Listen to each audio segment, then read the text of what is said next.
How was it before? Television was the most influential media 20, 30 years ago.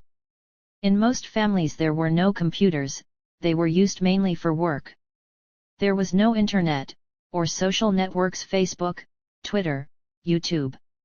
Mobile phones were just presented to the public, and they were big and heavy, and couldn't be put in pockets.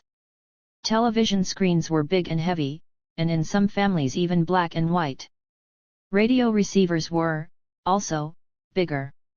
The newspapers were more serious, bigger, heavier, and it took more time to read them.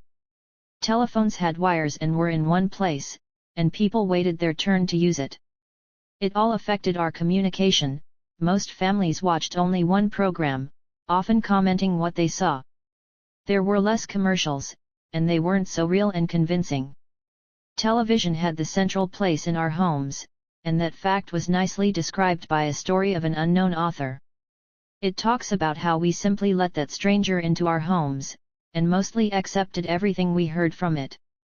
In the meanwhile, he got a wife we call a computer, their first child is called mobile phone, and their second one social network. It might be easier for you to think about the media as individuals in our family, but the fact is that you always have to be more careful with strangers before they gain your trust. How is it today? How much time per day do you spend on media? How much time per day do you spend with friends outside of school? Do you choose your own content or do you simply accept what is placed in front of you? Do you use the media just for fun and entertainment or also as a means for learning? How often do you look at TV programs with your household members? Do you look at programs that encourage talking and communicating with your family members? How much time per day do you spend talking to your family members without using any media resources, TV, mobile phones? Can you think of an example when the media enriched your family? Can you think of an example when the media pauperized your family? Have you ever heard of vamping?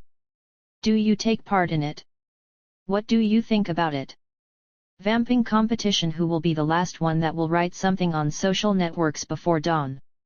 Unlike younger children, young people from 12 to 18 years of age are fully capable to differ real and unreal events that are seen on television.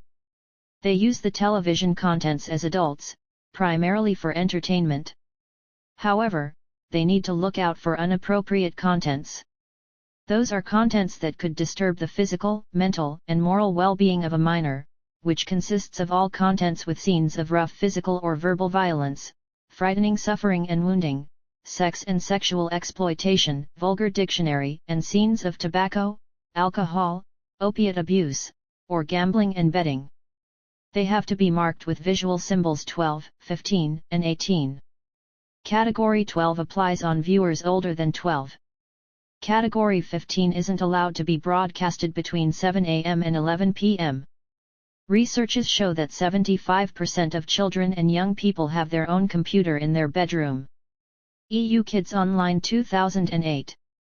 50% of them have access to internet from their bedrooms, while 33% have access to internet through their mobile phones and other smart devices.